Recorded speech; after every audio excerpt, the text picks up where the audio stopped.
Hi hello నమస్తే welcome back to my channel Kasturi's home kitchen healthy and tasty recipes. ఈరోజు నేను మీతో share చేసే రెసిపీ యమ్మీ అండ్ టేస్టీ కొబ్బరి లడ్డు.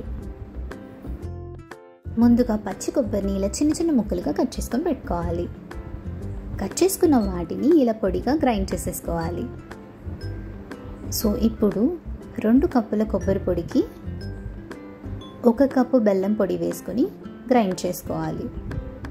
ఇక్కడ నేను బెల్లం పౌడర్ యూస్ చేశాను, మీరు డైరెక్ట్ బెల్లం కూడా యూస్ చేసుకోవచ్చు. ఇప్పుడు ప్యాన్లో ఆల్రెడీ మనం మిక్సీ చేసి పెట్టుకున్న కొబ్బరి ఇంకా బెల్లం పేస్ట్ని వేసేసి కాసేపు అలా ఫ్రై చేసుకోవాలి. నేనైతే నెయ్యి కానీ ఆయిల్ కానీ ఏది యూస్ చేయట్లేదు. మీరు కావాలంటే నెయ్యిలో ఫ్రై చేసుకోవచ్చు. ఇప్పుడు కొంచెం ఇలాచీ పొడి వేసేసుకొని మిక్స్ చేసుకోవాలి. సో హల్వా లాగా ఉంది కదా, ఇలా కూడా మనం తినేయచ్చు. అండ్ వేడి మీద ఉన్నప్పుడే మనం చేతికి ఏదైనా నెయ్యి కానీ నూనె కానీ రాసేసుకొని ఇలా రౌండ్గా లడ్డూలాగా చుట్టుకోవాలన్నమాట. So yummy tasty laddu is ready. మీరు కూడా ట్రై చేసి ఎలా వచ్చిందో కామెంట్ బాక్స్లో మెన్షన్ చేయండి. Thank you. Stay safe, stay healthy. Please do like, share and subscribe.